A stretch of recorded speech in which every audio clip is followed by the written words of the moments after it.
بسم اللہ الرحمن الرحیم وبہ نستعین وهو خیر المعین وصلی اللہ علی سیدنا محمد وآلہ الطاہرین۔ سورہ برات کے اوپر سورہ توبہ ہماری گفتگو چل رہی تھی۔ گزشتہ درس میں آپ کی خدمت میں سورہ برات کا ابتدائی تعارف پیش کیا گیا، اور اس میں ہمارے پاس جو بحث آخر میں ہم جس جگہ تک پہنچے تھے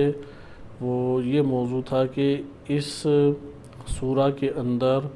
بنیادی ترین معانی کون سے ہیں، یعنی کلی معانی اگر ہم تلاش کرنا چاہیں تو ہم کلی معانی کس کو اس سورہ کے اندر قرار دے سکتے ہیں۔ اس سورہ کے کئی نام تھے، 14 نام ہم نے مطالعہ کیے، ان میں سے بعض کے معنی آپ کی خدمت میں ذکر کیے گئے۔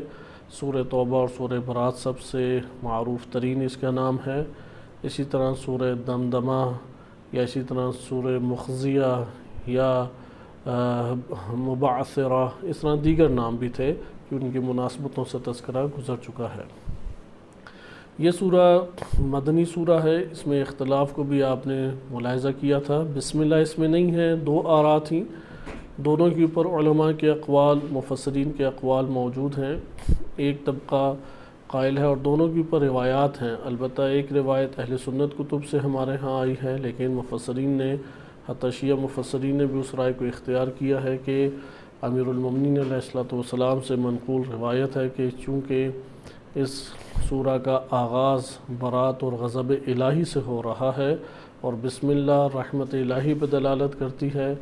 اس وجہ سے یہ دونوں سازگار نہ ہونے کی بنیاد پہ اللہ تعالیٰ نے اپنے غضب کو ظاہر کرتے ہوئے بسم اللہ اس سورہ کے آغاز میں تحریر نہیں فرمائی۔ لیکن اس کے مقابلے میں دوسرا ہمارے پاس قول موجود تھا، اور وہ قول یہ تھا کہ جیسا کہ تفسیر العیاشی سے آپ نے ملاحظہ کیا، اور یہ ائمہ اہل بیت علیہم السلام کی روایات سے وارد ہوا ہے کہ سورہ انفال اور سورہ توبہ وہ ایک سورہ ہے، جس کی وجہ سے اس میں بسم اللہ درج نہیں کی گئی۔ لیکن پہلے قول والوں نے اس قول کو کئی نکات کی بنیاد پہ رد کیا ہے، مثلا کہ اگر یہ 2 صورتیں ہوتی تو نبی صلی اللہ علیہ وسلم کے دور سے ہی 2 صورتوں کے نام سے پہچانی جاتی، جبکہ یہ ہر دور میں نبی صلی اللہ علیہ وسلم کے دور سے ہی ایک سورہ پہچانی جاتی۔ اگر یہ 2 صورتیں نہیں ہیں، ایک سورہ ہے، یعنی وہ گروہ کہ جو یہ سمجھتا ہے کہ یہ 2 الگ الگ صورتیں، انہوں نے اس نظریے کو رد کیا ہے کہ یہ ایک سورہ ہے۔ لہٰذا ان کی دلیل کیا ہے کہ اگر نبی اکرم صلی اللہ علیہ وسلم یہ ایک سورہ ہوتی تو نبی صلی اللہ علیہ وسلم کے دور میں اسے 2 صورتیں شمار نہ کیا جاتا، جبکہ تمام صحابہ نے اسے 2 صورتیں شمار کیا۔ جب قرآن میں لکھی گئی یہ سورہ تو 2 حصوں میں اسے لکھا گیا، اور اس طریقے سے انہوں نے پھر بعض دیگر مصحف جو رائج تھے اس حوالے سے ذکر کیا، شیعہ سنی دونوں کتابوں کے حوالے لائے کہ قدیم سے قدیم تفاسیر جو شیعہ سنی کی ہیں اس میں اسے الگ سورہ کے عنوان سے لکھا گیا ہے، اس لیے سورہ توبہ ایک الگ سورہ ہے۔ لیکن دوسری طرف ہم آئیں کہ بسم اللہ اس کے آغاز میں نہیں ہے، اس کی وجوہات فقط 2 ہمارے پاس وارد ہوئی ہیں، لیکن ممکن ہے کہ تیسری بھی کوئی وجہ ہو لیکن ہم تک نہیں پہنچی۔ جو ہم تک احادیث پہنچی ہیں، اگرچہ سنداً دونوں ہی نہیں حدیث ثابت، اگر کوئی سندی بحث کرنا چاہے اس مرحلے پہ کہ جس میں نبی امام علی علیہ السلام سے روایت منقول ہے کہ سورہ بسم اللہ الرحمن الرحیم میں رحمت کا بیان ہے، اور سورہ برات وہ عذاب الہی کو ظاہر کر رہی ہے، اور یہ دونوں چیزیں جمع نہیں ہیں۔ اگر اس روایت کو لیں گے اہل سنت کتب میں بھی ضعیف ہے، اول اہل سنت کتب سے شیعہ کتب میں آئی، ادھر بھی یہ ضعیف ہے۔ نمبر 2، اگر ہم شیعہ کتب سے بھی لے کے آئیں، جیسے تفسیر العیاشی آپ کی خدمت میں ذکر کی گئی کتاب کی قدیمی کتاب ہے، اور تمام تفاسیر میں ادھر سے ہی یہ قول نقل ہوا، مثلا بحار الانوار میں موجود ہے، تفسیر البرہان میں ہے، تفسیر نور ثقلین میں، سب کا ماخذ ہی تفسیر عیاشی ہے۔ لیکن اس میں بھی یہ روایت ضعیف السند ہے، لیکن اس کے مطابق ائمہ اہل بیت علیہ السلام کا موقف اس روایت کے مطابق جو تفسیر العیاشی میں اس کے مطابق یہ ایک ہی سورہ تھی، اس وجہ سے بسم اللہ نہیں آئی۔ یہ ایک ہمارے پاس بحث کا مورد ہے، یعنی دونوں احتمال موجود ہیں، آپ دونوں میں سے تحقیق کر کے کسی ایک نقطے کو لے سکتے ہیں، اور یہ بھی آپ احتمال دے سکتے ہیں کہ روایات معتبر نہیں ہیں سند کے اعتبار سے، اور اگر ہم معنی کے اعتبار سے دیکھیں تو وہ بھی کئی سوال اٹھتے ہیں، ان سوالوں کی وجہ سے آپ واضح طور پہ کوئی ایک نتیجہ نہیں لے سکتے، بالکل احتمال دیا جا سکتا ہے۔ آج کے دور میں جو ہمارے علماء ذکر کرتے ہیں کہ امام علی علیہ السلام سے جو روایت منقول ہے اہل سنت کتب میں اور وہاں سے شیعہ کتب میں آئی، اس نتیجے کو بعض ہمارے علماء جو معاصر علماء ہیں وہ نہیں لیتے، اور اس بات کو کہتے ہیں کہ یہ توجیہ قبول نہیں ہے کہ بسم اللہ میں رحمت کا ذکر ہے اور سورہ برات کا آغاز عذاب الہی اور قہر الہی کو اجاگر کرتے ہوئے ہو رہا ہے، اور یہ دونوں چیزیں جم نہیں ہیں۔ وہ کہتے ہیں کہ یہ بات اس لیے بھی درست نہیں ہے کہ علمی طور پہ قرآن کریم کی خود آیت ہے کہ اللہ سبحانہ و تعالیٰ کی رحمت ہر شے کے اوپر وسیع ہے، وسعت رحمتی۔ قرآن میں خداوند متعال نے واضح طور پہ یہ بات بیان کی کہ میری جو رحمت ہے وہ ہر چیز کے اوپر فوقیت رکھتی ہے۔ غالباً سورہ اعراف آیت نمبر 156 ہے، وَرَحْمَتِي وَسِعَتْ كُلَّ شَيْءٍ۔ ادھر کلمہ کل ہمیں بتا رہا ہے کہ اللہ تعالیٰ کی تمام اسماء و صفات کے اوپر رحمت اللہ کی وسیع تر ہے۔ وَرَحْمَتِي وَسِعَتْ كُلَّ شَيْءٍ، کہ ہر شے کے اوپر میری رحمت وسیع ہے، لہذا اگر کسی کو عذاب مل رہا ہے اس میں بھی رحمت الہی موجود ہے، البتہ اس میں رحمت الہی کا حصہ کم ہے بقیہ کی نسبت، چونکہ اس مجرم نے اپنے لیے خود اپنے آپ کو اللہ کی رحمت سے دور قرار دیا ہے، جس کو آپ عربی زبان میں بددعا کی صورت میں کہتے ہیں لعن۔ لعن کہتے ہیں البعد من الرحمہ، رحمت سے دور ہو جانا۔ جو رحمت سے جتنا دور ہوگا وہ لعن کا شکار ہوتا جائے گا۔ لعن دو طرح کی ہے، ایک لعن ہے جو ہم لفظ سے کرتے ہیں، یعنی زبان سے الفاظ ادا کرتے ہیں اور کسی کو ملعون قرار دیتے ہیں۔ ملعون یعنی بد دعا ہم اسے دے رہے ہیں کہ تم اللہ کی رحمت سے دور قرار پاؤ، یعنی اللہ تعالیٰ تمہیں اپنی رحمت سے دور کر دے۔ اب ہمارے کلمات سے دور ہوتا یا نہیں ہوتا یہ الگ بات ہے، لیکن ایک دفعہ لعنت جو ہے وہ لفظی ہے، یعنی لفظ کی صورت میں آپ نے ادا کیا ہے اور ایک شخص کو رحمت الہی سے دور قرار دیا ہے۔ لیکن ایک مرتبہ لعن عملی ہے، یعنی ایک شخص نے خود اپنے اوپر ظلم اور ستم کیا ہے، جسے کہتے ہیں ظلم تو نفسی۔ یہ قرآن کریم نے کہا ہے کہ ما ظلمناہم ولکن ظلموا انفسہم، ہم نے ان پر ظلم نہیں کیا۔ سورہ ہود میں ہے انہوں نے خود اپنے اوپر ظلم کیا ہے، اور جب اپنے اوپر خود انہوں نے ظلم کیا ہے اب یہ آلہہ اپنے لے کے آ جائیں۔ فما غنت عنہم آلہتہم التی یدعون من دون اللہ من شیء لما جاء امر ربک، جب آپ کے رب کا امر آ گیا ہے اب کسی شے سے بھی، یہ جو اللہ کو چھوڑ کے دیگر خداؤں کو پکارتے تھے ان کے خدا کچھ بھی نہیں اب کر سکتے۔ لہذا آپ نے ملاحظہ کیا کہ یہاں پہ قرآن نے واضح کہا کہ ما ظلمناہم، ہم نے ان پہ ظلم تھوڑی کیا ہے، یا قرآن نے متعدد آیات میں اس بات کو تاکیدی کلمات کے ساتھ، تاکیدی جملات کے ساتھ یہ بات بیان فرمائی ہے کہ اللہ اپنے بندوں پہ ایک ذرہ ظلم کرنے والا نہیں ہے، ایک ذرہ۔ بلکہ تعلیمات قرآن و روایات اہل بیت علیہ السلام تو یہ ہے کہ مظلوم بننا قبول کر لو لیکن ظالم بننا ایک لحظے کے لیے بھی قبول نہ کرو، ایک لحظے کے لیے بھی ظالم قبول نہ کرو۔ یعنی اگر نوبت یہ آ جائے کہ یہ ظلم کرے یا میں ظلم کروں، یعنی دونوں طرف سے ظلم کیا جا سکتا ہے، لیکن اگر میں نے ظلم نہ کیا تو یہ ظلم کرے گا۔ ہم یہ والی ایک فرضی مثال لے رہے ہیں کیونکہ ایک جگہ دفاع ہے، دفاع کریں تو اگلے سے ہم دفاع کر سکتے ہیں تو دفاع ظلم نہیں ہے،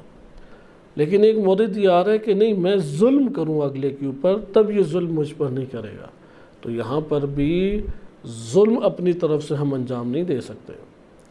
اس لیے مظلوم بننا قبول ہے، ظالم بننا قبول کسی بھی صورت میں نہیں ہے۔ جیسا کہ نہج البلاغہ میں امام علی علیہ السلام فرماتے ہیں کہ میں اتنی مقدار کا بھی ظلم نہیں کر سکتا یا کرنا نہیں چاہتا کہ جتنا چونٹی کے منہ سے ایک ذرہ چھین لیا جائے، اسے محروم کر دیا جائے، چونٹی کے منہ سے ایک ذرہ میں چھینوں تو اس کے لیے وہاں پہ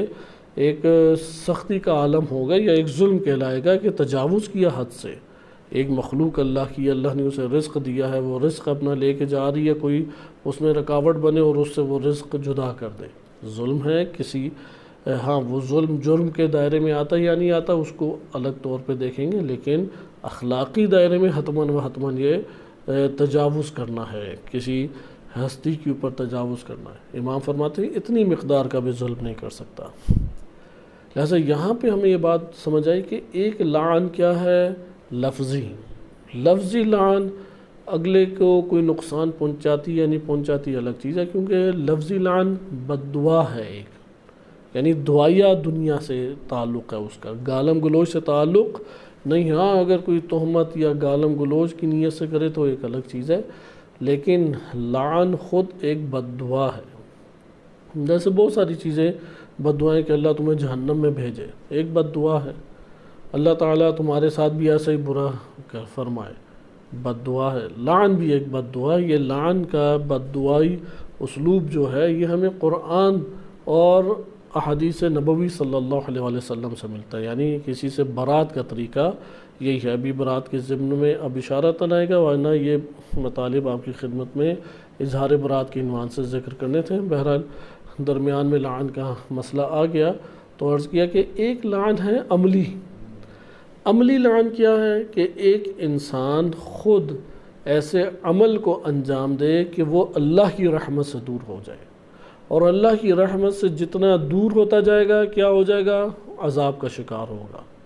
یعنی خود تکلیف میں، درد میں، تلخی میں، مصیبت میں،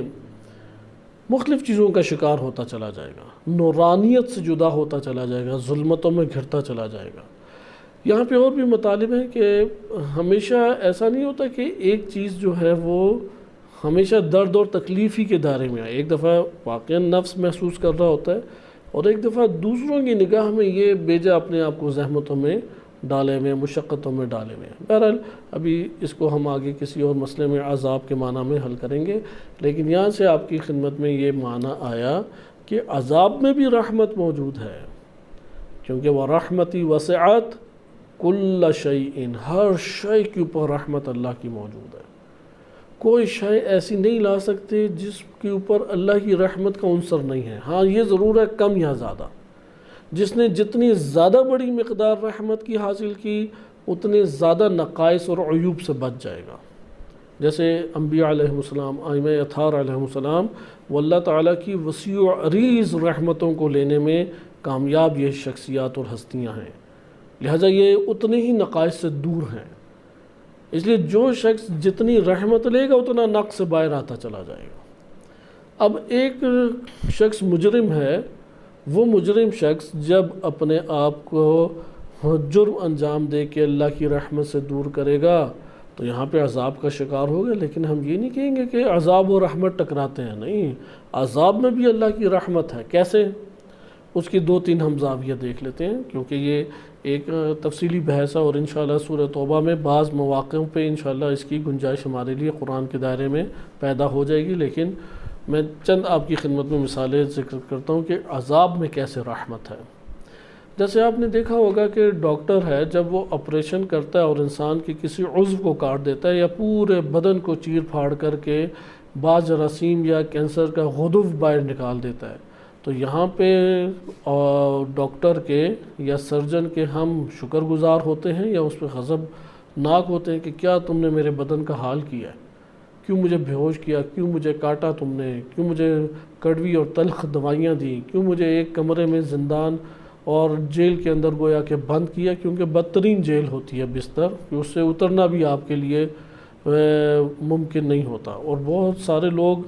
تو اس بستر سے اس قدر نفرت کرنے لگ جاتے ہیں کہ وہ ساری چیزیں اتار کے پھینکتے ہیں۔ آنکھوں دیکھا حال ہے کہ کئی ایسے افراد، باشعور افراد ہیں لیکن 1 دن 2 دن 3 دن 8-10 دنوں کے بعد تو شور شرابہ مچا کے وہ بیڈ جو ہسپتال میں ہوتا ہے اس کے کنارے نیچے کر کے بھاگنے کے چکروں میں ہوتے ہیں. انہیں پھر عملہ آ کے زبردستی پکڑتا ہے یا انہیں کوئی بے ہوشی والی دوا دیتا ہے کہ یہ قابو میں رہے. تو یہاں پہ کوئی کہے کہ یہ کیوں میرے ساتھ ایسا کیا؟ یہاں پہ یقیناً ہم یہ نہیں کہیں گے کہ ڈاکٹر یا سرجن نے ظلم کیا، اس کے مہربان بنیں گے، شکر گزار ہوں گے. جہنم کا ایک معنی یہی ہے، لیکن یہ مومن کے لیے شفا خانہ ہے. مومن کے لیے ہسپتال وہ یہی جہنم بنے گا، ادھر شفاف ہو کے وہ پھر جنت میں چلا جائے گا. لہٰذا یہ ایک آپ نے دیکھا کہ رحمت کا عنصر اس تکلیف اور اس درد میں موجود ہے، لیکن کیونکہ اللہ سبحانہ وتعالیٰ کی رحمت کا عنصر ہر چیز میں پایا جاتا ہے، کوئی ایسی شے نہیں ہے. حتیٰ کہ اگر آپ بدترین سے بدترین مثال لائیں اس کے اندر بھی کوئی نہ کوئی عنصر رحمت آپ نکال کے لے آئیں گے. نمبر 2، خدا کے عذاب کے اندر رحمت الہی کی جھلک بعض اوقات بہت آشکار ہے، جیسے یہ مثال میں نے عرض کی، مومنین کے ساتھ اللہ کی تدبیر کافرین سے اس مرحلے میں جدا ہے. اچھا دوسری مثال آپ لے لیں، مثلا ایک جگہ پہ آپ گھر کے اندر دیکھتے ہیں کہ بہت زیادہ کوڑا کرکٹ جمع ہو چکا ہے، کوئی گیلے کپڑے بھی تھی، کیڑے اس میں وقت کے گزرنے سے پڑ گئے، چوہے وغیرہ بھی اس جگہ پہ جمع ہو گئے، اور دیگر جراثیم سے بھر گیا وہ کمرہ، کئی سالوں سے وہ کھلا ہی نہیں تھا چونکہ. تو یہاں پہ جب اب آپ وہاں پہ صفائی کریں اور سارے گند بلا اور جراثیموں کو اٹھا کے باہر پھینک دیں، بالکل صاف شفاف رہنے کے قابل آپ بنا دیں وہ کمرہ، تو یہاں یہ رحمت آپ کی شمار ہوگی یا یہ آپ کے لیے عذاب شمار ہوگا؟ یعنی یہاں پہ آپ یہ کہیں گے کہ دیکھو کتنا قاتل ہے، جراثیموں کو مار دیا، یہ کتنا برا انسان ہے کہ یہاں پہ دیکھو چوہوں کو بھگا دیا، سانپوں کو اس نے مار دیا، یا یہ کہیں گے کہ اس نے اچھا کام کیا؟ اس وقت پوری دنیا میں جب وائرس پھیل جاتا ہے تو وہاں پہ ویکسینیشن کا سلسلہ شروع کرتا ہے. ویکسینیشن کیا کام کرتی ہے؟ یا وہ جراثیموں کو مارے گی یا بعض جراثیم ڈالتے ہیں تاکہ اندر قوت مدافعت متحرک ہو جائے اور وہ لڑائی شروع ہو جائے. یا اسی طریقے سے اینٹی بائیوٹک دیتے ہیں، پوری دنیا میں ہی دیتے ہیں، کوئی مسلم ہو یا غیر مسلم ہو، چاہے وہ اس بات کا جیسے ہندوؤں میں جین ہیں، وہ قائل ہیں کہ کسی بھی زیرو کو نہیں مارنا چاہیے، لیکن جب اپنے پہ مصیبت آتی ہے تو اینٹی بائیوٹک کھاتے ہیں. وہ اینٹی بائیوٹک تو اندر سب کو ہی، اچھے برے سب جراثیموں کو ہی ہلاک کرتی ہے. اب یہاں پہ جو اینٹی بائیوٹک نے کام کیا، ادھر آپ یہ کہیں گے کہ یہ رحمت کے منافی ہے یا رحمت اس میں آشکار ہے. قوموں کے اوپر جو عذاب آیا وہ یہی ہے کہ جیسے آپ صحن کی صفائی کرتے ہیں، کمرے کی صفائی کرتے ہیں، سارا کوڑا کرکٹ باہر پھینکتے ہیں اور جینے کے لیے، رہنے کے لیے وہاں پہ جگہ کو آمادہ کر دیتے. اسی طرح اللہ سبحانہ و تعالیٰ نے جینے اور رہنے کے لیے دوبارہ جب زمین کو آباد کرنا تھا تو یہی ایک جھاڑو پھیرنا کہلائے گا. لہٰذا آپ نے دیکھا کہ عذاب میں، جہنم میں، اس قہر میں رحمت کا عنصر موجود ہے، اور غالب عنصر اللہ سبحانہ و تعالیٰ کا یہ رحمت ہے. اس لیے محققین نے جس کو معنی کے اعتبار سے بھی پھر سندن تو ضعیف ہے، کیونکہ اہل سنت کتب سے آنے میں قباحت نہیں ہے، کیونکہ اہل سنت اگر وہ قابل اعتماد ہے تو روایت تمام ہمارے علماء قائل ہیں کہ اس کی روایت ہمارے لیے قابل قبول ہے. لیکن مسئلہ یہاں پہ کہ ان کی کتب میں بھی یہ ضعیف السند ہے. پھر سندن کے بعد معنی کے اعتبار سے ہیں تو معنی کے اعتبار سے قرآنی آیات کے موافق نہیں بن رہی، کیونکہ قرآنی آیت کے میں کیا ہے، وَرَحْمَتِي وَسِعَتْ كُلَّ شَيْءٍ، کلمہ کل شیء پہ نگاہ رکھیں. ہر شے یعنی ہر اللہ کی صفت پہ، ہر اللہ کے اسم پر، ہر اللہ سبحانہ وتعالیٰ نے جو وجود خلق کیا ہے، ہر مورد جو پیش آتا ہے اس کے اوپر اللہ کی رحمت وسیع ہے. یہ ہمارے پاس کلام چونکہ بعض حصہ بسم اللہ کے آغاز کے حوالے سے رہ گیا تھا، اس میں آپ نے اشارتاً اس چیز کو دیکھا، اس لیے اس حوالے سے یہ ہمارا تربیتی نقطہ بھی قرآن کی نگاہ میں سامنے آتا ہے. کوئی مصیبت ایسی نہیں ہے، کوئی بھی مصیبت جس کا آپ تصور بھی کریں، کوئی تکلیف، کوئی درد، کوئی توہین، کوئی ذلت، کوئی پستی، کوئی مرض، اپاہج ہونا، کوئی بھی شے، اچانک ایکسیڈنٹ ہو جانا، اچانک کوئی آپ کے اوپر مسئلہ پیش آ جانا، حکمت الہی سے باہر نہیں ہے، یعنی اس میں نفع ہے آپ کا۔ ہمارا کام صبر کرنا، تدبیر کرنا اور توکل علی اللہ قدم اٹھانا ہے۔ تدبیر جو ہم کریں گے توکل خدا پر رکھے، اسباب دنیا پر نہیں۔ جو اسباب دنیا کی طرف رجوع کرے اور بار بار ٹھوکر کھائے، سمجھ لیں اس کی اللہ تربیت کا فرما رہا ہے، وہ دنیا سے اسے نا امید کر رہا ہے۔ لہذا دقت کریں گے تو یہ بات بھی ہمیں ادھر سمجھ آئے گی کہ دنیا میں جتنے شرور کا سامنا ہمیں کرنا پڑتا ہے اور ہم اس سے دوچار ہوتے ہیں، تلخی اٹھاتے ہیں، درد اٹھاتے ہیں، مصیبت اٹھاتے ہیں، مختلف طرح کے مصائب اٹھاتے ہیں، اس میں ہماری بہت تربیتی نکات ہیں۔ وہ ہماری مصلحت میں تھا، کیونکہ اللہ کے تو قبض قدرت میں ہے کہ وہ نہ منظر لاتا۔ اللہ تعالیٰ کے قبض قدرت میں تھا کہ امام حسین علیہ السلام کے گلے مبارک کے اوپر چھری نہ چلتی، علی اصغر علیہ السلام بچ جاتے۔ مشیت و اذن الہی یہ تھا کہ یہ منظر سامنے آئے، اگرچہ اللہ کا حکم نہیں تھا۔ اس کو کسی اور آیت کے مرحلے میں حل کریں گے۔ ہر انسان کے اوپر جو مصیبت آنی ہے قرآن کے مطابق، وہ اللہ سبحانہ و تعالیٰ نے لکھ دی ہے۔ سورہ حدید آیت نمبر 22 میں ارشاد باری تعالیٰ ہوتا ہے، ما اصاب من مصیبت فی الارض ولا فی انفسکم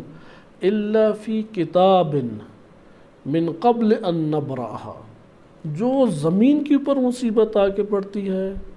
یا جو تمہارے نفوس کے اوپر مصیبت آ کے پڑتی ہے، قبل اس کے کہ وہ ظاہر ہو ان کے اوپر، وہ ایک جگہ کتاب میں لکھی ہوئی ہے۔ اب اس مصیبت سے دوچار ہونے کی صورت میں ہم نے کیا کرنا ہے، یہ ہمارے اختیار کے اوپر ہے۔ شکوہ شکایت، شور شرابہ، گلہ یا ایمان سے ہاتھ کھینچ لینا، ایمان سے اپنے آپ کو باہر لے آنا، یہ کریں تو خود اپنا نقصان ہے، کیونکہ اللہ تعالیٰ نے زمین رہنے سہنے، راحت سکون لذت کے لیے تھوڑی بنائی تھی، وہ تو بنائی مصیبتوں سے دوچار ہونے کے لیے تھی۔ اس لیے نعمت میں بھی مصیبت رکھ دی، ہر نعمت کے اندر اللہ نے ایک مصیبت رکھ دی ہے۔ اچھا، اب آئیں دوسری طرف، ممکن ہے کہ انسان کی مصیبت سے دوچار ہو، صبر کرے، شکر کرے، اللہ سے زیادہ رابطہ جوڑ لے، زیادہ اللہ کو پکارے، توکل اس کا عادی اپنے نفس کو بنانے میں کامیاب ہو گیا۔ کیونکہ اگر مصیبت نہ آتی تو صبر باتوں سے اور آیات روایات پڑھ لینے سے تو صبر نہیں آتا۔ صبر تو آئے گا ہی کب؟ جب سامنا کریں گے۔ مثلا ناگوار باتوں پہ صبر، بڑی اس کی صبر کی قیمت ہے، بڑی نورانیت پیدا کرتا ہے، لیکن وہ ناگوار کوئی ہم سے باتیں کرے گا تو تب صبر کریں گے نا، اور عملاً کیسے نکلے گا؟ اچھا، اسی طرح ذاتی امور میں جب انسان صحیح سیخ پا غصہ غضب میں ہو جاتا ہے، تب صبر کر کے دکھائے، بہت ایک نور ایمان اندر سے جنم لیتا ہے۔ اب کوئی ہمیں ذلیل و خوار کرے گا، سامنے سے کوئی گالم گلوچ غیر متوقع، جب خوب غصہ اندر بھڑک اٹھا، اس وقت صبر کیا، وہ بھی اللہ کی خاطر، تو وہاں پہ ہم دیکھیں گے کہ اس کے اثرات مرتب ہوتے ہیں انسان پر۔ لہذا یہ جائے مصیبت ہے یہ دنیا، اس میں ادھر ہم راحت اور سکون نہ ہم تلاش کریں۔ جیسا کہ بعض شعراء نے بڑا خوبصورت یہ شاعری میں بھی اسے ڈھالا ہے، صرف اس کا معنی مفہوم عرض کیا جائے کہ یوسف علیہ السلام اگر کنویں سے نکل آئے، کیونکہ کنویں میں ان کو پھینک دینا اتنی چھوٹی عمر میں، اور وہ بھی اتنا گہرا کنواں اور اتنے دن تنہائی میں، تو اور گرے ہیں تو یقیناً چوٹیں بھی آئی ہوں گی، درد، تکلیف، تنہائی، اب والدین سے بھی چھٹ کر دور ہو گئے تو اور غم زدہ ایک انسان ہوتا ہے۔ تو اب جب کنویں سے نکل آئے اور اس اندھیر نگری سے نکل آئے کہ اتنی چھوٹی جیلیں آج بھی موجود نہیں ہیں جتنی کنواں ہوتا ہے،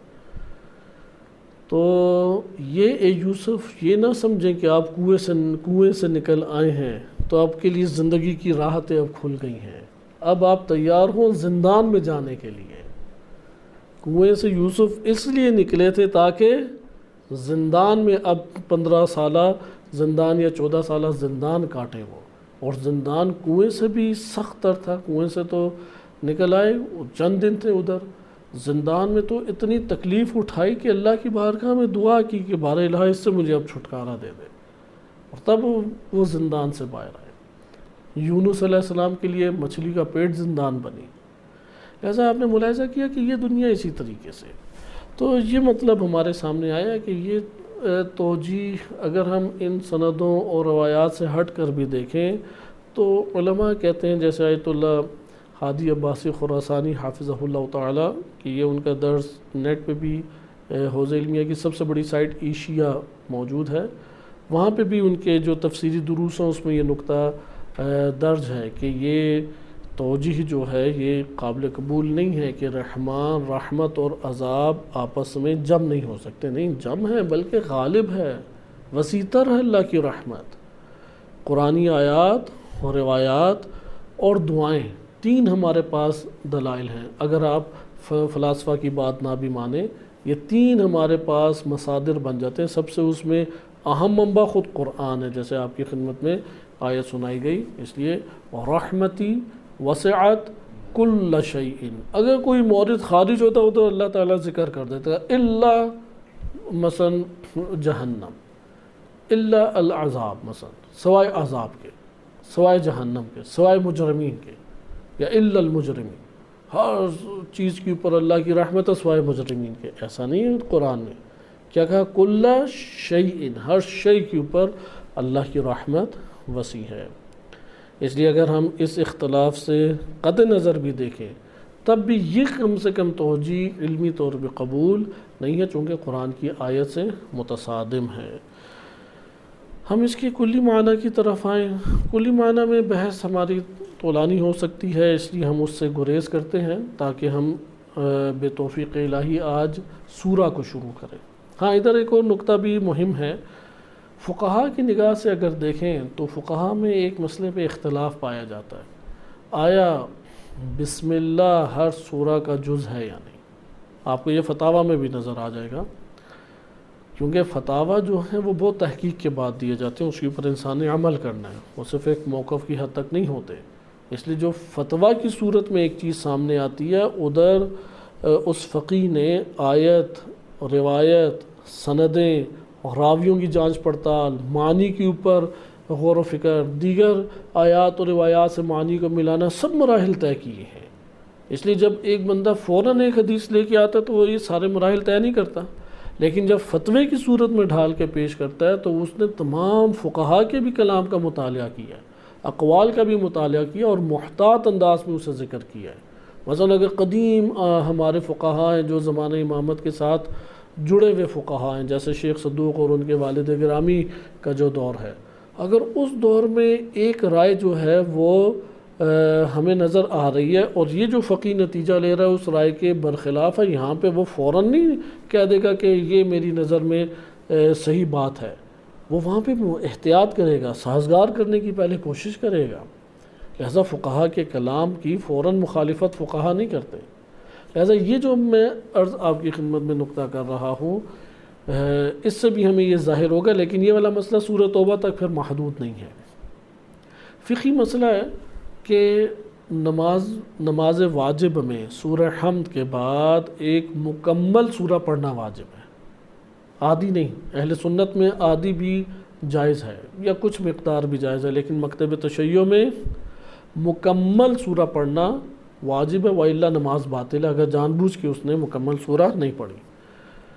اب اگر یہاں پہ مسئلہ فقہی طور پہ یہ توضیح المسائل میں بھی لکھا ہے، اگر آپ مثلا امام خمینی، رہبر معظم، آیت اللہ خوئی، آیت اللہ سیستانی ان کی آراء اس مسئلے میں آپ لینا چاہیں تو آپ توضیح کی طرف رجوع کر سکتے ہیں، ان کے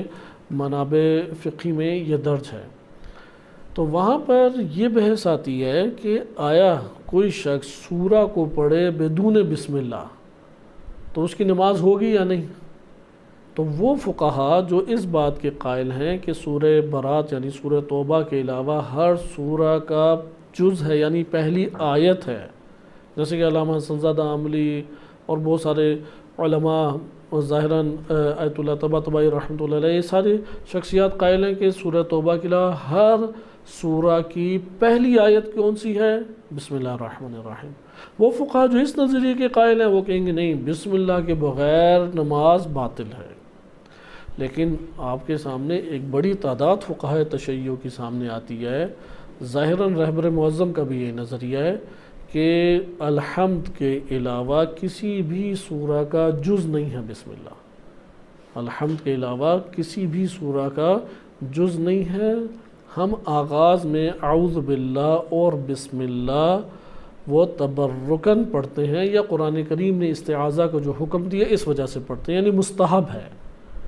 واجب نہیں ہے۔ اس لیے کوئی شخص سورہ فاتحہ کے علاوہ، کیونکہ سورہ حمد میں تو شیعہ سنی دونوں ہی متفق ہیں، ایک قسم کا اجماع امت ہے کہ سورہ فاتحہ میں بسم اللہ اس سورہ کا جز ہے اور پہلی آیت ہے بسم اللہ الرحمن الرحیم، لیکن بقیہ صورتوں میں وہ اس کا جز نہیں ہے۔ اگر ہم اس قول کو مانیں تو سورہ برات تو مسئلہ ہی نہیں، تمام صورتوں میں پھر بسم اللہ اس کا جز نہیں ہے، اور ہمارے بعض فقہا نے اس کے مطابق فتویٰ بھی دیا ہے۔ ظاہراً رہبر معظم کا بھی یہی فتویٰ ہے کہ سورہ حمد کے علاوہ بقیہ کسی سورہ کا بسم اللہ جز نہیں ہے، اس لیے اگر کوئی شخص اس میں بسم اللہ پڑھے بغیر وہ سورہ پڑھ دیتا ہے، جیسے سورۃ الکوثر ہے، سورۃ القدر ہے، تو اس کی نماز درست ہے۔ یہ ہمارے آخری اس میں نقطہ تھا۔ ہم بسم اللہ کی بحث میں نہیں جائیں گے، اگرچہ مفسرین اس کو بہت عمیق انداز میں بیان کرتے ہیں، اس کی گنجائش ہمارے پاس موجود تھی، لیکن چونکہ اس سورہ میں ہے ہی نہیں بسم اللہ، لہٰذا ہم بھی اس کی تفسیر کو یہاں پہ عیاں جو کتب میں موجود ہے اسے نہیں کر رہے۔ کلی مطالب کی طرف آئیں۔ کلی مطالب میں 2 سے 3 یا 3-4 نکات کوئی ہم زیر بحث لاتے ہیں، کیونکہ کسی بھی سورہ کا، چونکہ سورہ کی مثال ہے آپ ایک شہر کسی لے لیں، اگر تشبیہاً ہم اسے سمجھنا چاہیں کہ قرآن ایک جہان ہے، اس جہان کے اندر مختلف ہمارے سامنے سیارے ہیں یا مختلف شہر ہیں، ایک ملک ہے جس کے مختلف شہر ہیں، اور ہر شہر کی اپنی ہی ایک دنیا ہے، لہذا شہر کا تعارف پہلے ہو تاکہ اس شہر کی سیر کرنا ہمارے لیے آسان ہو، کیونکہ اس شہر کی تمام روڈیں اور تمام کی تمام گلیاں ایک دوسرے سے جڑی ہوئی ہیں۔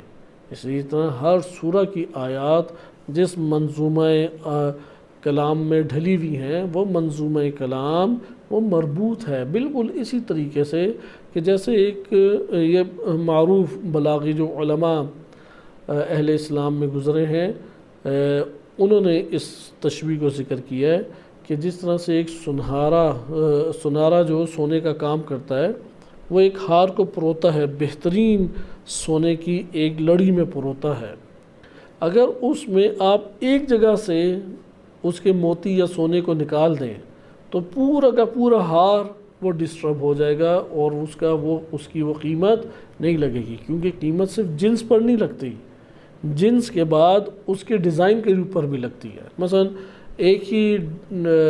جنس کی کئی ڈیزائنوں والے زیورات ہیں، تو ایک زیور کی قیمت بہت اوپر ہوگی، کیونکہ لوگ جو ہیں اس کے ڈیزائن کو بھی بڑا خوب پسند کرتے ہیں، اس کا ڈیزائن اس وقت ڈسٹرب ہو جائے گا برے طریقے سے جب اس کے درمیان سے ایک ذرے کو آپ نکال لیں یا ایک جز کو آپ نکال لیں، اس کی قیمت فوراً گر جائے گی۔ تو پھر وہ سورہ کو بھی اسی طرح کہتے ہیں کہ جب آیات کا نزول ہوا اور نبی صلی اللہ علیہ وسلم کے حکم سے وہ آیات وہ صورتوں میں لکھی گئیں، اور جب وہ مکمل کلام ہو گیا تو اس کو سورہ کا نام دیا گیا، اور اس سورہ کو کہہ کے بند کر دیا گیا، کیونکہ پہلے بھی عرض کیا گیا تھا کہ سورہ قلعے کو کہتے ہیں جس میں اجازت کے بغیر نہ کوئی داخل ہو نہ اس سے کوئی باہر آئے، لہٰذا اس کے اندر اب جو منظومہ کلام آپ کے پاس موجود ہے اس میں کسی آیت کو آپ نکال دیتے ہیں یا اضافہ کر دیتے ہیں، اس کا پورا ڈیزائن خراب ہو جائے گا۔ تو یہ ہمارے پاس بات آئی کہ سورہ توبہ بھی اسی طریقے سے 129 آیات ڈھلی ہوئی ہیں، مدنی آیات ہیں، وہ جو 2 آیتوں کو مکی کہہ کے جناب ابو طالب علیہ السلام کو کافر ثابت کرنے کی کوشش کی جاتی ہے، درست نہیں ہے کہ انشاءاللہ وہ آئیں گی آگے آیات، تو تب اس کی تشریح آپ کے سامنے آئے گی۔ اس جگہ پہ یہ حقیقت ہمارے لیے اجاگر ہوئی کہ ہمیں اس کے اندرونی تعارف کو جاننا چاہیے، کیا ہے اندر کا خد و حال، کیا اس کا تعارف ہے، کیا اس کے اندر ہمیں سیر کریں تو منافع نظر آئیں گے، معارف اس کے اندر نظر آئیں گے۔ ہر سورہ کی جدا ہیں، یہ ذہن نشین رکھیں، ہر سورہ کی یہ دنیا اپنی ہے، اس کے ظاہری اثرات بھی اپنے ہیں، معنوی اثرات پہ بھی اپنے ہیں، کیونکہ کئی کتابیں لکھی گئی ہیں ظاہری خواص، یعنی ایک شخص بالفرض سورۃ القدر وہ کثرت سے پڑھتا ہے، عام دنوں میں بھی کثرت سے پڑھتا ہے، اس کے انسانی مادی زندگی پہ کیا اثرات ہیں اس کے اوپر باقاعدہ کتابیں لکھی گئی ہیں۔ سورۃ توحید، کیونکہ قرآن کے اللہ سبحانہ و تعالیٰ کا جامع ترین کامل ترین تعارف نہ کسی اور سورہ میں آیا ہے اور نہ کسی اور حدیث میں یا روایت میں ہے جو سورہ توحید میں موجود ہے۔ اس سے جامع کامل بہترین تعارف کسی جگہ موجود نہیں ہے، لہذا ائمہ اہل بیت علیہ السلام کی روایات سے اگر ہم اخذ کریں تو وہ تو اس سورہ توحید کو ذکر اور ورد کی صورت میں پڑھا کرتے تھے، جیسے کہ آپ تمام لیالی القدر کی دیکھ لیں، نمازوں میں سورہ توحید ہے، مستحب ہے، اگر کوئی سورہ توحید شروع کر دے اس کے لیے جائز نہیں ہے کہ اسے ترک کرے، تو سورہ توحید کی کثرت سے تاکید ہے۔ اب کوئی سورہ توحید بار بار پڑھتا ہے، اس کی خاصیت ہے، اس کی مادی خاصیت بھی ہے، معنوی خاصیت بھی ہے، اس کے اوپر بھی کتابیں لکھی گئی ہیں۔ خواص سور، مثلا قرآن کریم کی صورتوں کی خاصیتیں، تو سورہ توبہ بھی اس طرح سے اثر رکھتی ہے انسانی وجود میں، جیسا کہ آپ فضائل کے اعتبار سے جب ہم نے ائمہ اہل بیت علیہ السلام کی حدیث شیخ صدوق رحمۃ اللہ علیہ کی کتاب ثواب الاعمال سے مطالعہ کی، تو اس میں آپ نے یہ مطالعہ کیا تھا جو شخص سورہ توبہ کو پڑھتا ہے اس کے وجود میں منافقت باقی نہیں رہے گی، یعنی یہ وہ سورہ ہے جو اس کے مطالب سے، اس کے معانی سے اپنا نفسانی تعلق قائم کر لے، نفاق اس سے دور ہو جائے گا، کیونکہ بڑا خطرناک یہ مرض ہے۔ جیسے کینسر اندر آتا ہے، ایک طویل عرصے بعد اس وقت پتہ لگ جائے جب پورے بدن پہ چھا چکا ہے، یہ کینسر سے بھی بدتر ہے، اول تو پتہ ہی نہیں لگتا لگا کب ہے، ساری عمر انسان اپنے آپ کو مومن سمجھ رہا ہوتا ہے، اور جب میدان سجتا ہے تو تب پتہ لگتا نہیں یہ تو مومن نہیں تھا، میں تو فراری ہوں، میں تو بخیل ہوں، میں تو بے نمازی ہوں، میں تو فلاں ہوں، تب اسے پتہ لگتا ہے۔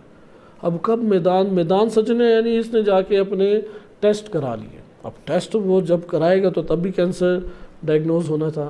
تو اسی طرح سے اس کا یہ مرض کب آشکار ہوگا؟ جب وہ میدان سجے گا۔ میدان ہی نہیں سجا کہ اس کا مرض آشکار ہوتا، یعنی میدان جنگ ہی کا مورد ہی نہیں آیا، پتہ لگتا کہ میں فراری ہوں یا میں ثابت قدم مجاہد ہوں، اب کسی کو، ہم میں سے کسی کو نہیں پتہ۔ تخیلات میں، تصورات میں، اپنے دعووں میں ہم سارے بہت آگے کے مجاہد ہیں، اور مثالیں بھی جو ہمارے ذہن میں آئیں گی اپنے لیے وہ جناب حر کی آئیں گی، جناب زہیر بن قین کی مثالیں آئیں گی، جناب عمار کی مثالیں آئیں گی۔ اب جب میدان سجا تو تب جب اپنے گھرانے پہ توجہ گئی، اپنے مرنے پہ توجہ گئی اور دیگر چیزوں کے اوپر گئی، اور دیکھا کہ معاشرے میں تو ایک بڑا طبقہ وہ تو حرکت ہی نہیں کر رہا، نفس نے بہانے بنانا شروع کر دیے، آشکار تب ہوگا کہ یہ مرض تھا یا نہیں تھا اندر۔ لہٰذا آپ نے ملاحظہ کیا کہ نفاق کا خاتمہ سورہ توبہ کرتی ہے اگر کوئی اس کے معانی سے اپنا تعلق قائم کرے، اس لیے کوئی اسے پڑھنے سے اس کے وجود پہ ظاہری اثرات نفس پر ہوں گے، نفاق سے دوری اختیار کرنا انسان شروع کر دے گا، معنوی اثرات انسان کے اوپر ہوں گے۔ تو یہ آپ نے ملاحظہ کیا کہ یہ اس کا مطلب ہے کہ اس سورہ کے اندر کی اب ہم سیر کریں، کیونکہ اس سے بہترین نفاق کے مرض کو آشکار کرنے والی کوئی اور سورہ نہیں۔ سورہ منافقون خود بہترین سورہ ہے لیکن مختصر ہے، اس میں 2 سے 3 اوصاف کو ذکر کیا گیا ہے، یا ممکن ہے کہ ہم چند اور اوصاف نفاق کے نکال دیں، لیکن اس میں بہت طولانی تبصرہ قرآن کریم میں وارد ہوا ہے۔ آئیں اب ہم اس کے چند کلیات کو ملاحظہ کریں۔ پہلا کلی امر تو یہی ہے، منافقت اور مرض نفاق کا ہمیں پتہ لگ جائے گا۔ نفاق کے مرض کا علم ہونا بہت ایک اہمیت اور ایک واجب کی حد تک شے ہے، جو سورہ بقرہ میں بھی بعض آیات ہیں، دیگر صورتوں میں بھی ہیں، لیکن اس طریقے سے واقعات کے تناظر میں، آیات کی صراحت کے ساتھ اور پے در پے منافقین کے عادات، اطوار، حرکات کہ انشاءاللہ بھی آئیں گی کہ وہ لوگ جن کے پاس سبب موجود تھا کہ وہ اپنے گھر سے باہر نہ جائیں، جنگ میں نہ جائیں، کیونکہ ظاہری سبب موجود ہے، ٹانگیں ہی نہیں ہے کہاں سے چل کے جائیں، تو قرآن نے ادھر ذکر کیا کہ دل کی حالت دیکھو، راضی ہے یا نہیں، اب دل کی حالت وہ جانتا ہے یا اللہ جانتا ہے. تو قرآن نے کہا کہ اگر ہر انسان محاسبہ کرے، اگر وہ اس پہ راضی ہے کہ میں پیچھے رہنے والوں میں رہ گیا اور خوش قسمت نکلا، منافق ہے یہ شخص. اگر راضی ہے اس کے اوپر، ضروری ہے کہ اپنی اس حالت پہ راضی نہ ہو، ضروری ہے کہ ناراحت ہو، ناراض ہو، غمگین ہو، دکھی ہو، لیکن اگر مطمئن زندگی بسر کر رہا ہے، منافق ہے یہ انسان. ابھی انشاءاللہ یہ آیات آپ کے سامنے آئیں گی. بس پہلا ہمارے پاس اس میں کلی معنی کیا آتا ہے؟ مرض نفاق کو آشکار طور پر ذکر کیا گیا. نمبر 2، اس میں مشرکین کا تعارف اور ان سے اظہار برات اور برات کی نوعیتوں کو اور ان کی شرائط کو ذکر کیا گیا ہے اس سورہ کے اندر. نبی اکرم صلی اللہ علیہ وآلہ وسلم کی اطاعت کو معیار بنا کے ذکر کیا گیا ہے. جو اختلاف ڈالتا ہے، جو وحدت کو ختم کرتا ہے، اس کے متعلق اس میں ذکر کیا گیا ہے کہ کیا اس کے ساتھ سلوک کرنا چاہیے یا کیا اس کے معاشرے پہ اثرات ہیں. توبہ اور استغفار کی قیمت کو، کہ اگرچہ یہ بڑے خطرناک مرض ہیں، مواقع اور مثالیں بھی آئیں اور اس کو ہم اپنی زندگی کے اعتبار سے دیکھیں تو ہم انتہائی پریشان ہو جائیں، لیکن توبہ کا بار بار تذکرہ، استغفار کا بار بار توبہ استغفار کا تذکرہ، یہ فرصت موجود ہے. لہذا کلی معنی اس کے اندر یہی ہیں. مشرکین اور ان سے جو معاہدے ہوئے اور معاہدوں کو پورا کرنے کے اعتبار سے بیان، اور ان کے معاہدوں کو توڑنا اور اس توڑنے کے نتیجے میں ان کے ساتھ سخت گیری، اس کو ذکر کیا گیا. نمبر 2، منافقین، مرض نفاق، ان کے آثار، عادات، اطوار اور ان کے ساتھ برتاؤ اور سلوک، اس کو ذکر کیا گیا. نمبر 3، اللہ سبحانہ و تعالیٰ اور رسول صلی اللہ علیہ وآلہ وسلم یا حجت الہی، اس کی معرفت اور اس کی اطاعت، اور اس کے ضمن میں اطاعت کے ساتھ ساتھ توبہ اور استغفار ان امراض سے، مرض سے چھٹکارا پیدا کرے، مرض سے جدائی پیدا کرے. اگر یہ مرض شرک و نفاق سے انسان چھٹکارا پیدا نہ کرے تو پھر وہ اسی عملی طور پر عذاب کی طرف جائے گا. اور عملی طور پہ عذاب کا مطلب کیا ہے؟ رحمت سے دور. ٹھیک ہے رحمت کا کچھ حصہ پائے لیکن رحمت سے دور. اور رحمت سے دور ہونا عملی طور پہ ملعون قرار پانا ہے. یہ عملی طور پہ ملعون قرار پایا، اسے لسانی زبانی لعنت بھیجنے کی ضرورت نہیں ہے، تو عملی طور پہ خود اپنے آپ کو جہنم میں رکھے ہوئے. تو اس لیے توبہ کی تاکید ہے. توبہ اس سورہ سے ہمیں پتہ لگتا ہے کہ توبہ کس طریقے سے اللہ سبحانہ وتعالیٰ نے وسیع در کھولا ہے اور رحمت کو اپنے ہر شے کے اوپر وسعت دے کے، غالب کر کے ہمیں نجات کی ایک فرصت دی ہے. اس لیے توبہ کا معنی آشکار اس سورہ سے ہمارے سامنے آتا ہے. ہم اب پہلی آیت میں داخل ہوتے ہیں. پہلی آیت قرآن کریم کی، چونکہ قرآن کریم کی ہم ہر آیت میں لفظ کو بہانہ بنا کے بہت عمیق اور ادھر ادھر کی بحثوں میں جا سکتے ہیں. جیسے یہی ہے پہلی آیت آپ دیکھیں، کیونکہ کوشش کریں کہ ہر آیت کو یاد کر کے آئیں. ہم یہ ایک بہت خدا کا لطف بھی ہمارے اوپر ہوگا، نفس کا اگرچہ ایک قلیل مدت، لیکن قرآن کے ساتھ ایک ارتباط بھی آئے گا. اور آسان ہے یہ آیات، اگر یہ ان کا فہم، اصل فہم ہی ہم نے حاصل کرنا ہے، لیکن حفظ کریں، زبان پہ جاری کریں، عادی بنیں، مانوس بنیں، اجنبیت اس سے ہٹائیں. براءۃ من اللہ ورسولہ الی الذین عاہدتم من المشرکین، کہ اللہ اور اس کے رسول وہ کس سے برات کرتے ہیں؟ ان لوگوں سے الذین عاہدتم من المشرکین، کہ تم نے مشرکین سے جو عہد و پیمان باندھا ہے. اچھا یہاں پہ اب تفصیل کی گنجائش ہمارے پاس اس جگہ پر موجود ہے کہ ہم اس کو مثلا دیکھ سکتے ہیں کہ کس طرح سے ہم آگے لے کے چلیں. لیکن یہاں پہ ایک اور نصیحت جو کہ مفسرین اور علماء بار بار اساتذہ گرامی کرتے ہیں، اور وہ پہلو یہ ہے قرآن کی، مثلا کلمہ براءۃن، ادھر آپ دیکھیں لفظ کتنے ہیں، براءۃن ایک لفظ، من دوسرا لفظ، اللہ تیسرا لفظ، ورسولہ و رسول اور ہو ضمیر کو اگر الگ شمار نہ کریں مثلا ایک جمع کی صورت میں لے لیں چوتھا لفظ، الہ ایک اور اضافہ کر لیں الذین عاہدتم من المشرکین۔ اب ہم ایک ایک لفظ کو لے کے چلیں اور ایک ایک لفظ کو تفصیل کے ساتھ دیکھنے کی کوشش کریں تو بہت سارے ہمارے پاس ایسے معنی آ جائیں گے کہ یہ گفتگو ہی نہ ختم ہو، یعنی طولانی سے طولانی یہ گفتگو جو ہے وہ ہمارے پاس اجاگر ہونے لگ جائے گی۔ لیکن ہماری خواہش ہے کہ ہم اس طریقے سے نہ جائیں، کیونکہ ہم کلام کے طور پہ اسے دیکھیں اور کلام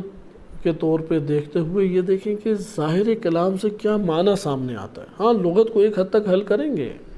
ایک حد تک معنی کی جو تشریح ہے اس کو سامنے لانے کی کوشش کریں گے، لیکن ہم کلمہ برات کو موضوع بنا کے اب ہم احادیث میں وارد ہو جائیں، ساری حدیثیں پڑھنے لگ جائیں، اس سے مربوط دیگر بحثوں میں نکل آئیں اور کیا کیا اثرات سامنے آتے ہیں، تو یہ ہم اپنے دائرے تفسیر سے باہر آ جائیں گے۔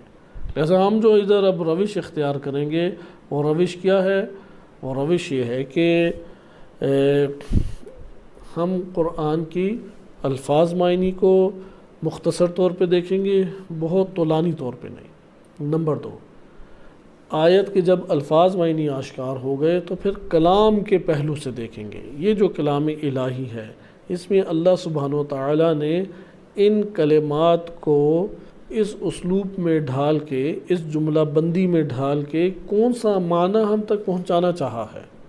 وہ بالکل آغاز کا معنی جسے ھدی للناس کہا گیا ہے کہ اللہ نے لوگوں کے لیے اسے ہدایت رکھا ہے، کیونکہ ایک مراحل آگے کے بھی ہیں،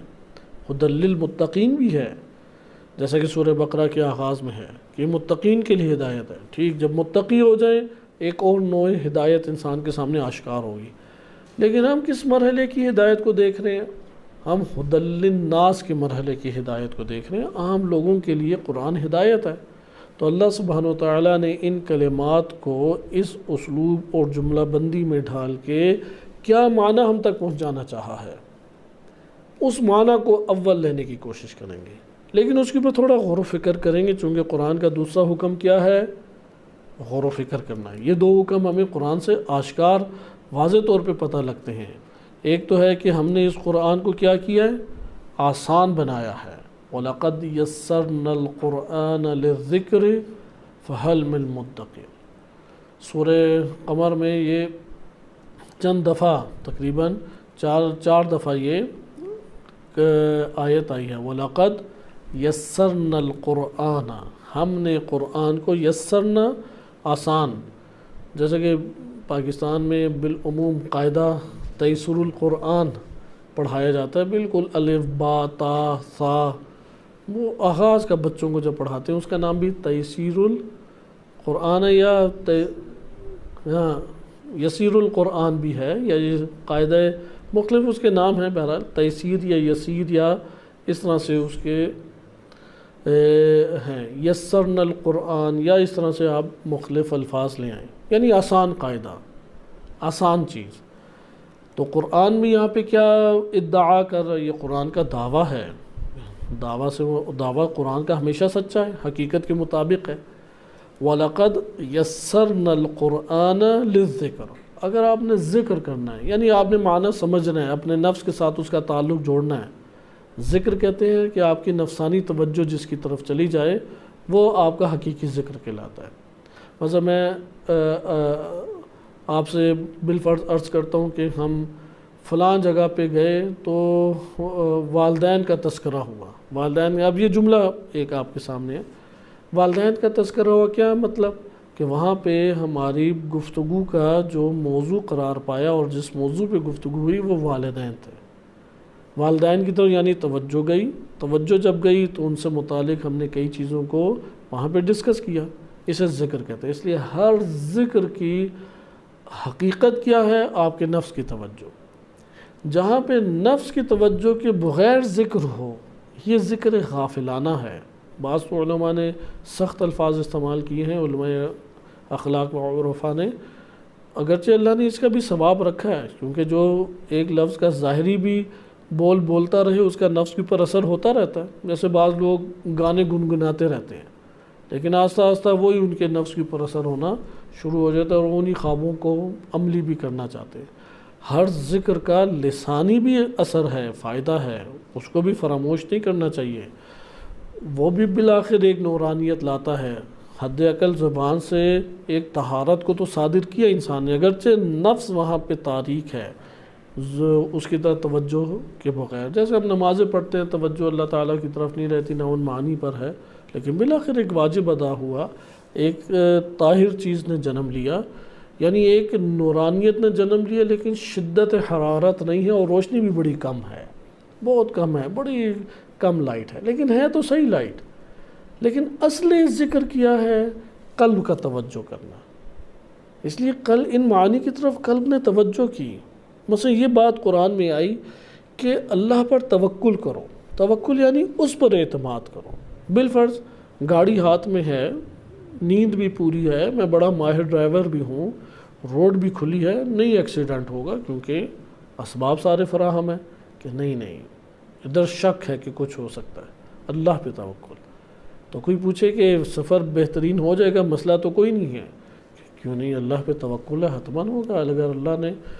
مجھے اس سے نجات دینی ہے تو میں اللہ پہ توکل کر کے نکل رہا ہوں۔ اگر میں اپنے پہ توکل کروں تو مر بھی سکتا ہوں، بے ہوش بھی ہو سکتا ہوں، غافل بھی ہو سکتا ہوں۔ گاڑی پہ توکل کروں تو گاڑی کا کوئی بھی پرسہ عین ٹائم پہ جواب دے سکتا ہے۔ جیسے آغا رئیسی اور ان کے رفقا، خدا ان کی رحمت نازل فرمائے، چند لحظے یعنی چند سیکنڈ کے لیے چند پرسوں میں کوئی خلل آیا، بالکل ہی ہر چیز ہی تباہ برباد ہو گئی۔ لہذا ہم اسباب دنیا پہ توکل نہیں استعمال کریں گے، اسباب دنیا پہ توکل نہیں، یعنی فلاں بندے کے پاس جاؤں گا کہ یار یہ کام کر دو، لیکن کر دے گا وہ کام، کہتے نہیں پتہ کر دے گا۔ دنیا کی ہر چیز پہ یہ ہمارا احساس ہونا چاہیے۔ جیسا کہ بعض علماء یہ مثال دیتے ہیں کہ آپ اپنی زندگی کے اندر دیکھتے ہیں کہ کسی فرد کے ساتھ آپ کا گہرا تعلق ہو، مثال کے طور پہ فلاں آپ کے اخراجات اٹھائے گا، آپ کو بڑی ایک توقع ہوتی ہے، لیکن جب ہم کہتے ہیں کہ اللہ تعالیٰ کو وکیل بنا لو، یا اللہ تعالیٰ کفیل ہے، یا اس پر توکل کرو، وہ کبھی مایوس و نا امید نہیں کرتا، یا وہ خدا تدبیر کرنے والا رب ہے، نہیں اس کا اعتقاد بنتا۔ اب ادھر قرآن ہمیں کیا خبر دے رہا ہے؟ دیکھو مومن ہو تو اللہ پہ توکل کرو گے، جتنے اسباب دنیا ہیں، بڑے سے بڑے شخصیت کا نام لے آؤ، اس کی پر دل دھڑکنا چاہیے، احتمال دینا چاہیے کہ ناممکن ہے ایسا کرے، لیکن جب اللہ کی بات آ جائے کہ کیسے ہو سکتا ہے نہ کرے، مجھے یقین ہے کہ میں اس پہ توکل کروں گا، کامیاب ہوں گا، مجھے توکل ہے اس چیز کا، میں اس مشکل سے نکلوں گا، مجھے اللہ پر توکل ہے، اور اگر نہ بھی نکلا تو تب بھی میں اس کے رضا پہ راضی ہوں۔ توکل کا معنی یہ ہے کہ اگر اس جگہ اول وہی مجھے کامیاب کرنے والا، کیونکہ اسباب میں تاثیر اللہ کی طرف سے، گولی ہم کھاتے ہیں شفا کے لیے، میڈیسن کا استعمال لازم ہے، لیکن میڈیسن میں تاثیر کہاں سے آئے گی؟ وہ اللہ سبحانہ و تعالیٰ کی طرف سے آئے گی۔ ٹھیک ہے کہ میں ڈرائیونگ کروں گا، لیکن اس کو تمام کے تمام حوادث سے کون بچائے گا؟ وہ اللہ کی ذات بچائے گی۔ میرے اندر کے سسٹم کو کون اسی طریقے سے صحت مند تندرست جاری رکھے گا؟ اللہ تعالیٰ کی ذات جاری رکھے گی۔ لہذا اب یہ آپ نے دیکھا کہ ادھر آپ نے جب قرآن کے ایک معنی پہ غور کیا تو اس جگہ پہ آپ کے سامنے آسانی سے چیزیں سمجھ آ رہی ہیں۔ اس لیے اس آیت کو ہم روش کے طور پہ اختیار کریں گے، وَلَقَدْ يَسَّرْنَا الْقُرْآنَ لِلذِّكْرِ، ذکر کے لیے اللہ نے آسان بنایا۔ دیکھو اپنی توجہ اس کے معنی پر لے کے جاؤ، پہلے سمجھو معنی ہے کیا، پھر جو سمجھے ہو اسے اختیار کرو۔ وَلَقَدْ يَسَّرْنَا الْقُرْآنَ، قرآن ہم نے آسان کیا ہے، سمجھ آ جائے گا، لِلذِّكْرِ، تاکہ تمہاری توجہ اس پر رہے، اس سے تعلق پیدا رکھو ہر ٹائم۔ فَهَلْ مِن مُدَّكِرٍ، کوئی ہے کہ جو اس سے ذکر لے، کوئی ہے جو اسے ہمیشہ اپنے اندر یاد رکھے، کیونکہ کھاتا پیتا ہے، محفلیں جمتی ہیں دوستوں کی، جو ذکر سنا تھا وہ سارا اندر سے غائب ہو جاتا ہے، اسے اپنے اندر روشن رکھے، اسے اپنے اندر حاضر رکھے۔ فَهَلْ مِن مُدَّكِرٍ، مدکر کیا مطلب؟ یعنی وہ جو تم نے سمجھا ہے، وہ جو تمہاری توجہ گئی تھی، اس توجہ کو اپنے نفس میں آباد رکھو، اس مطلب کو اپنے نفس میں آباد رکھو، اسے فراموشی کے قبرستان میں مت جانے دو۔ جب وہ فراموشی کے قبرستان میں چلا جائے، نیند کی وجہ سے، محفلوں کی وجہ سے، کام کاج، کاروبار، جاب، دیگر مسائل کی وجہ سے، فوراً قبرستان سے اسے نکالو۔ اسے فوراً نکالنے کی کوئی حل من مدکر، مدکر یہی ہے کہ اول جانے نہ دو، لیکن یہ ہمارے بس سے باہر ہے، کیونکہ بالآخر ہم نے تھوڑے سے اپنا ادھر ادھر چیزوں میں مصروف ہو جائے تو یہ رخصت ہو جاتی ہے ساری معلومات۔ لیکن اگلی چیز ہمارے بس میں ہے کہ یہ مشغولیت ہمیں غافل کرے گی، ہم دوبارہ اس طرح توجہ کریں، دوبارہ اندر سے نکال کے لائیں، یعنی ہر روز قرآن پڑھیں، اس کے معنی پہ غور کریں۔ تو یہ ہماری پہلی ایک روش ہے، اس روش کے تحت ہم قرآن سے یہ معنی انشاءاللہ لیں گے۔ دوسری چیز جو ہے وہ کیا ہے کہ قرآن نے واضح طور پہ بیان کیا ہے کہ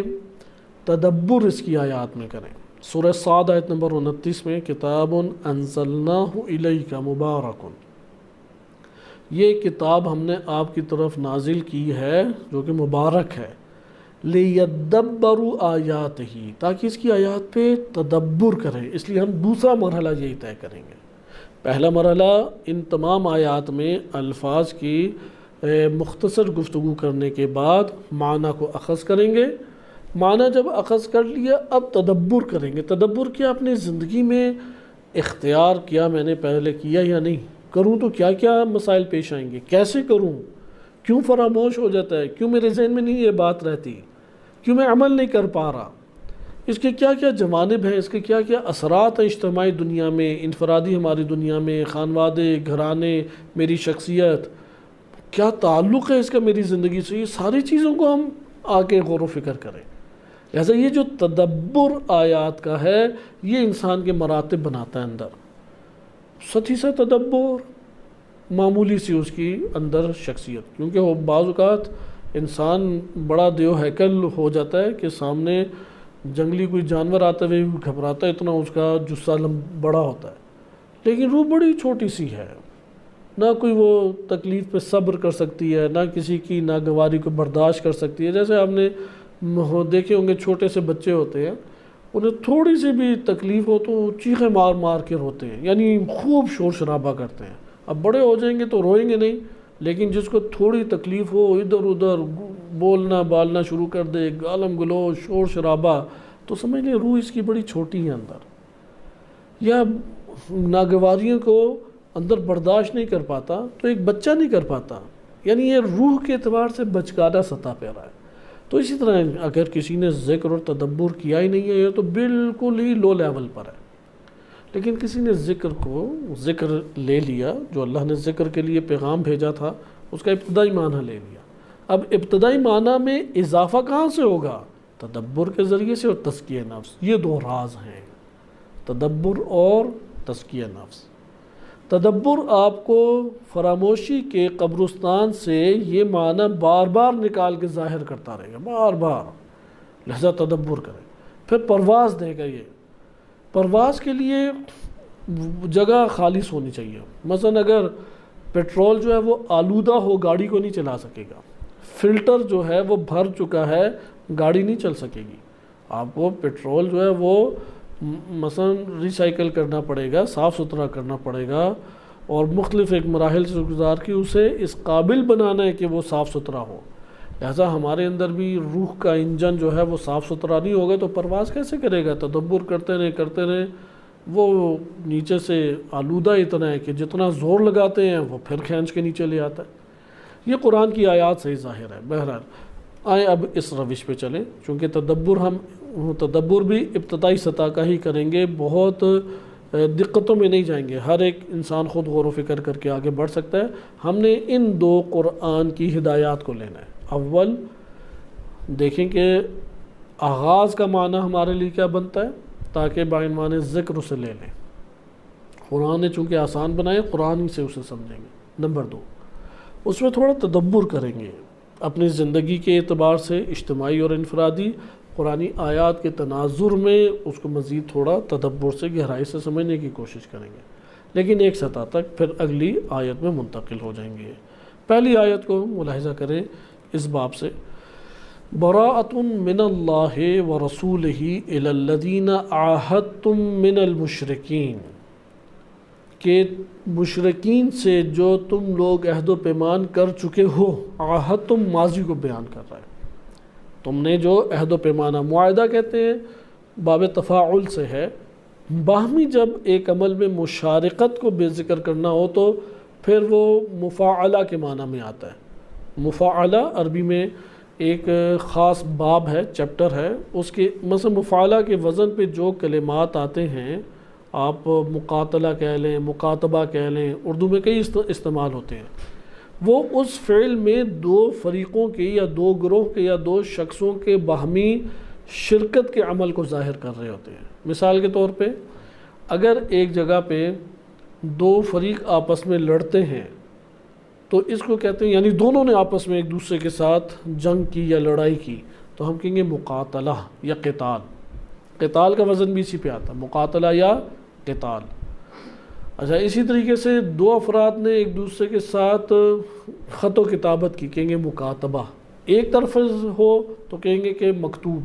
دونوں طرف سے ایک دوسرے کے لکھا جائے مکاتبہ۔ ایک طرف سے اگر قتل کیا جائے یا جنگ لڑی جائے کہیں گے قتل کیا، لیکن دونوں طرف سے کوشش کی گئی مقاتلہ۔ اچھا، اسی طریقے سے اور آپ کے پاس کلمات مضاربہ بھی آ جاتا ہے، دونوں طرف سے ایک عمل میں شراکت۔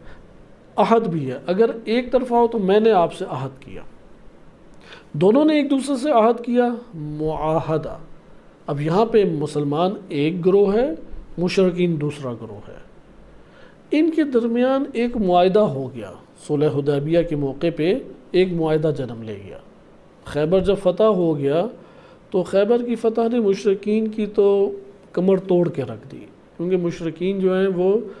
انہی عیسائیوں کی ملی بھگت اور سازش کے ذریعے سے مسلمانوں پہ اپنا غلبہ بٹھائے ہوئے تھے، اگرچہ کامیاب نہیں ہوئے تھے کسی بھی جنگ میں، لیکن غلبہ بٹھائے ہوئے تھے، یعنی سازشیں آئے روز کرتے جا رہے تھے اور ان کو راحت اور سکون کا ایک لمحہ بھی فراہم نہیں کرتے تھے۔ مثلا اقتصادی مسائل کھڑے کر دینا، غربت فقر کو خوب نشر اسلامی ریاست میں پھیلا دینا، غربت اور فقر کو، نبی صلی اللہ علیہ وسلم کے خلاف سازشیں کرنا، گروہ بندی کرنا، لوگوں کو ان کے خلاف ابھارنا، بہت ساری سازشیں مشرکین کی طرف سے ہو رہی تھی۔ یہ ساری سورہ توبہ سے ہمیں پتہ لگتی ہے کہ انشاءاللہ ابھی آگے آئے گا۔ تو جب یہ خیبر ہو گیا فتح، تو اب مکہ آخری چوٹی ہے جسے فتح کرنا ہے، تو لشکر لے کے گئے۔ ہم اگلے درس میں انشاءاللہ اس پس منظر کو پڑھیں گے۔ تو بہرحال وہاں پہ دو گروہوں کے درمیان معاہدہ ہوا، مشرکین کے درمیان اور مسلمانوں کے درمیان۔ اب چونکہ دونوں کے درمیان باہمی معاہدہ ہوا تھا، اس لیے قرآن نے کیا کہا؟ عاہدتم، تم لوگ جو کر چکے، کیونکہ یہ سورہ نازل ہو رہی ہے 8 یا 9 ہجری یا 10 ہجری کو، کیونکہ اس کا آغاز 9 ہجری کو ہے اور بقیہ کچھ حصہ 10 ہجری کو نازل ہوا۔ لیکن یہ جو واقعہ ہو رہا ہے، مثلا آپ کہہ لیں 8 ہجری کو، یا بالفرض آپ کہہ لیں کہ 7 ہجری کے اختتام پہ، 7-8 کے درمیان ہے، اس لیے عہد تم ماضی کا صیغہ ہے۔ مشرکین سے جو تم نے عہد کیا تھا، مشرکین سے جو تم نے عہد و پیمان باندھا تھا، اللہ اور اس کا رسول آج اس سے بیزاری کا اعلان کرتا ہے، یعنی اللہ اور اس کے رسول کی نگاہ میں وہ اس سے وہ کنارہ کش ہو گیا ہے، اس سے تعلق اس معاہدے سے توڑ دیا اللہ اور اس کے رسول نے۔ براءۃ من اللہ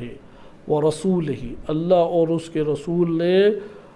برات کا اظہار کر دیا، رشتہ توڑ دیا ہے، کس سے؟ تعلق توڑ دیا، کس سے؟ الی الذین عاہدتم من المشرکین، مشرکین میں سے جن سے تم نے معاہدہ کیا تھا ان سے تعلق توڑ دیا ہے۔ ادھر مشرکین دو حصوں میں تقسیم ہو جاتے ہیں کہ انشاءاللہ اگلے درس میں یہ بات آپ کے سامنے آئے گی۔ ایک وہ مشرکین ہیں کہ جن سے مسلمانوں نے معاہدہ کیا تھا، اور ایک وہ مشرکین ہیں جو معاہدے نہیں جن سے کیا تھا۔ دونوں کے لیے حکم اگلی آیات میں آ رہا ہے۔ یعنی فتح مکہ کے بعد نبی اکرم صلی اللہ علیہ وسلم کے اوپر جب یہ سورہ نازل ہوئی، مسلمانوں کا تا قیامت ایک وظیفہ مشخص ہو گیا، تا قیامت کے لیے۔ لہٰذا یہاں پہ براءتن ایک جملہ فعلیہ حال کے طور پہ، استمرار کے طور پہ دلالت کر رہا ہے۔ یہ استمرار تا قیامت باقی ہے کہ کوئی بھی معاشرہ جب بھی سجے، جب بھی کسی ریاست کے اندر مسلمان ابھریں، جب بھی کوئی اسلامی معاشرہ جنم لے، کوئی کمیونٹی مسلمانوں کی جنم لے، اس کا وظیفہ یہ ہے کہ اللہ اور اس کی رسول کی اطاعت میں ان مشرکین سے اظہار برات و نفرت و بیزاری کرے۔ یعنی میں بیزار ہوں، میں نفرت کرتا ہوں، میں دور ہوں، میں ان سے جدا ہوں۔ کن سے؟ مشرکین سے۔ اور یہ اس وقت کہ حج کا وقت ہے کہ یہ جو مسلمانوں کے درمیان ایک عظیم حج کی عبادت ہے کہ آج ادھر یوم عرفہ تھا اور ہمارے لیے کل یوم عرفہ ہے دیگر ممالک میں، کہ وہاں پہ شیاطین سے اظہار برات ہے ہی ہے، لیکن وہ مقام ہے کیونکہ یہ حج کے موقع کے اوپر سنائیں امام علی علیہ السلام نے جا کے آیات، لہذا حج وہ مورد ہے کہ جہاں پہ مشرکین سے اظہار برات کرنا ہے۔ اس سنت علوی کو، اس سنت رسول کو ہر سال مسلمانوں کو نبھانا چاہیے اس پاکیزہ ترین سرزمین مکہ کے اوپر، کہ ہم اعلاناً الفاظاً یہ بات صراحت کے ساتھ ذکر کرتے ہیں کہ ہم مشرکین کے ساتھ کسی قسم کے بھی دوستی اور محبت کا تعلق نہیں رکھتے، ہم مشرکین سے بیزار ہیں، ہم مشرکین پہ تبرہ کرتے ہیں، ہم مشرکین کے اوپر برات کا اظہار کرتے ہیں۔ کیوں؟ کیونکہ اللہ اور اس کے رسول نے برات کا اظہار کیا اور اللہ اور اس کا رسول بری ہے، ان سے نفرت کرتا ہے، بیزار ہے، ان سے دور ہے۔ مشرکین اللہ سے اور اللہ مشرکین سے دور ہے، چاہے وہ مشرکین جن سے آپ نے معاہدہ کیا ہے، کوئی اقتصادی آپ کا اس سے معاہدہ چل رہا ہے، کوئی آپ کی مختلف پروجیکٹس اس سے چل رہے ہیں، کوئی مختلف طرح کے آپ کی اسکیمیں چل رہی ہیں، مشرک ہے تو اظہار برات ہے۔ البتہ اظہار برات کا یہ مطلب یہاں پہ نہیں ہے کہ ہم قتل و غارت شروع کر دیں، چھپ کے مارنا شروع کر دیں، مال فوراً لوٹنے شروع کر دیں، ابھی آگے احکام آ رہا ہے۔ قلب کا میرا کوئی تعلق نہیں ہے، فکر کا میرا کوئی تعلق نہیں ہے، میرے اوپر اس کی کوئی ولایت نہیں ہے، میں اس کے ماتحت نہیں رہوں گا، میں اس کے زیر تسلط نہیں رہوں گا، یہ اظہار برات ہے۔ لہذا جب یہ 8 ہجری کا واقعہ ہو گیا فتح مکہ کا، اس دن سے لے کے تا قیامت کے لیے مشرکین کا تسلط ایک مسلمان کے اوپر، چاہے شیعہ ہو یا سنی، فرق نہیں پڑتا کسی بھی فرقے سے ہو، مسلمان ہے تو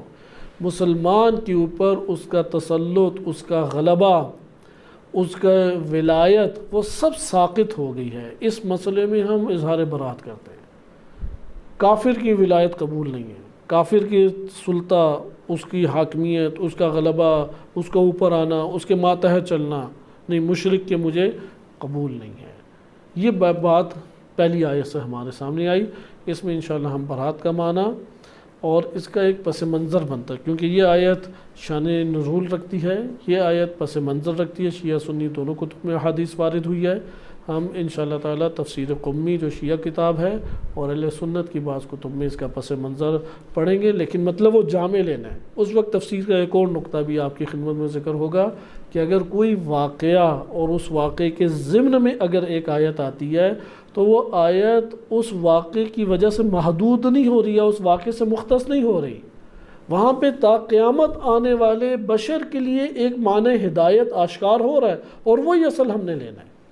اگرچہ اس معنی ہدایت کو لانے کا سبب وہ واقعہ اور اس واقعے کے خد و خال یا اطراف بن رہے ہیں، اور ہم بھی ذکر کریں گے قرآنی آیت کے ضمن میں، مثلا نبی صلی اللہ علیہ وسلم اور ایک صحابی کے واقعے کو ذکر بالفرض قرآن نے کیا، ہم بھی اسی تناظر میں اسے اول مطالعہ کریں گے، اس کے پس منظر میں لیں گے، لیکن وہاں سے اسی وقت ہمارے لیے لازم ہے کہ ہم ایک ایسا معنی جامع اٹھائیں کہ جو آج کے دور میں ہماری زندگیوں کے لیے اور ہماری شخصیت کے لیے مہم ہے، اور ہر دور میں یہ کام ہر مسلمان کو کرنا لازم ہے، کیونکہ قرآن کا وہ معنی تا قیامت آنے والے بشر کے لیے ہے۔ لہذا بالفاظ دیگر شخصیت سے سفر کر کے ہم نے جامع طور پہ ایک ہدایت کو معنی کو لینا ہے۔ اس لیے کوئی بھی واقعہ، جیسے کہ یہ واقعہ ظاہراً 8ویں ہجری کے بعد کا ہے، لیکن اس کا یہ مطلب نہیں ہے کہ یہ آیت اس کے ساتھ مختص ہو گئی اور مقید ہو گئی۔ اس کو انشاءاللہ تفصیلی نقطے کے اعتبار سے اگلے درس میں دیکھیں گے۔ صلی اللہ علیہ سیدنا